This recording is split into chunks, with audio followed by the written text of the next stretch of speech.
आगे के दोहे में गोस्वामी जी कहते हैं, बैरी बंधु निश्चर अधम तज्यो न भरे कलंक, झूठे अग सिया परिहरी तुलसी साई ससंग। शत्रु रावण के भाई, नीच राक्षस और भाई के त्याग देने के कलंक से भरे रहने पर भी विभीषण को तो राम ने अपनी शरण में ले लिया और झूठे या अपराधों के कारण पवित्र आत्मा सीता का त्याग कर दिया।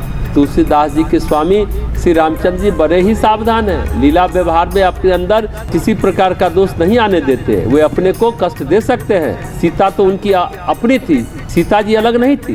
तो राम जी खुद कष्ट सह सकते हैं, सीता कष्ट सह सकती है, पर वे अपने भक्तों को कष्ट नहीं दे सकते। क्या बात, अद्भुत बात। लोग आलोचना करते हैं कि सीता को उन्होंने कष्ट दिया, त्याग कर दिया, लेकिन एक दृष्टि से देखा जाए तो सीता तो उनकी अपनी थी।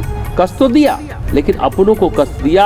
अपने को भी कष्ट देते हैं और अपनों को भी कष्ट देते हैं। ये गूढ़ बात गोस्वामी जी की इस दोहे में भली भांति समझ में आती है। अगले दोहे में गोस्वामी जी कहते हैं, ते ही समाज कियो कठिनपन, जे ही तौलियो कैलाश, तुलसी प्रभु महिमा कहो सेवक को विश्वास। जिस रावण ने कैलाश को हाथों से तौला था, उसी के दरबार में अंगद ने पांव रोककर कठिन प्रण कर लिया कि कोई यदि मेरा पैर हटा देगा तो मैं सीता को हार जाऊंगा और श्री राम जी लौट जाएंगे, तथा प्रभु ने इस प्रण को भंग नहीं होने दिया। तुलसीदास जी कहते हैं, इसे मैं प्रभु की महिमा कहूँ या सेवक अंगद का विश्वास बतलाऊं। सच बात है, भक्त पुकारता है तो भगवान आते हैं। भगवान अपने से ज्यादा भक्त की रक्षा करते हैं, भक्त के वचनों की रक्षा के लिए तत्पर रहते हैं, खुद कष्ट सह लेते हैं, भक्त का निरादर नहीं होने देते। और एक भक्त का विश्वास देखिए, भगवान की पत्नी है, उसको दांव पर लगा दिया, सीता जी को मैं हार जाऊंगा, भगवान लौट जाएंगे। ये क्या है? सच कहे तो ऐसा सेवक, ऐसा भक्त और उस भक्त के जो भगवान है, दोनों में कोई अंतर रह ही नहीं जाता।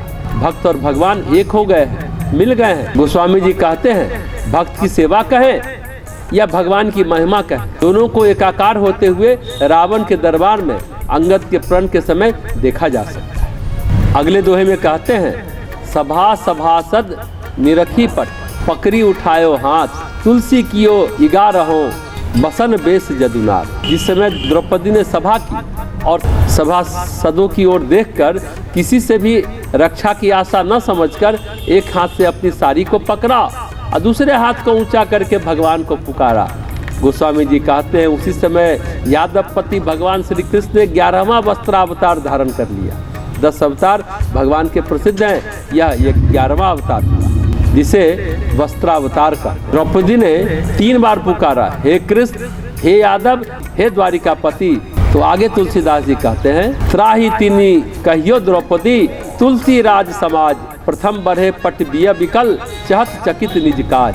राजसभा में जब दुशासन द्रौपदी का चीर खींचने लगा, तब द्रौपदी ने घबरा कर 3 बार त्राही त्राही त्राही पुकारा।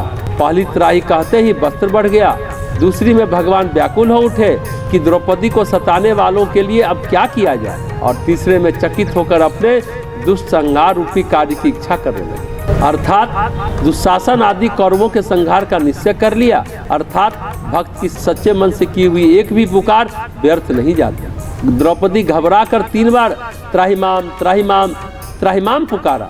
1 वस्त्र का बढ़ना, 2 भगवान का व्याकुल होना, 3 भगवान का संकल्प करना कि कर्मों का नाश करना। बहुत गजब का दोहा है ये। गोस्वामी जी का काव्यात्मक अलंकार और भगवान की महिमा का अद्भुत वर्णन है इस दोहे में। त्राहिमाम पर तत्काल तत्क्षण वस्त्र का बढ़ना भक्ति की महिमा को भी दर्शाता है। दूसरी और तीसरी बार त्राहिमाम करना, व्याकुल होकर दुष्टों के संहार का प्रण करना, ये भी भक्ति की ही महिमा है, क्योंकि भगवान भक्त वत्सल है। सचमुच सच्चे मन से की गई एक भी पुकार व्यर्थ नहीं जाती।